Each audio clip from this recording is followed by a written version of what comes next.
Nandito tayo sa pag-aari ni Mr. Peps. Ayan, makikita nyo naman. Ito yung napagawa natin. Gusto nyo makita yung pinakanloob? Tara! Sarap mag-relax dito. Nagagalit tong gansa. Inaaway si Mr. Peps. Nagpapasok. Huwag na! Tama na! Tama na! Tama na! Yan, titingnan nga natin yung pinakang-view. Nandito nga yung fish pan.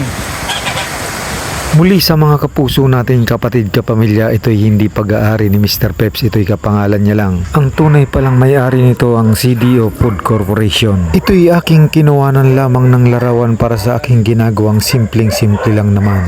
Patuloy-tuloy ko ang kinukuhanan ng larawan, lalong-lalo na tong malaking tilapia na nakikita natin dito. Siguro yung bawat isa nito kayang tumimbang na nito ng 2 kilo o higit pa. Shoutout sa atin lahat. Siguro pwede ito pang reels.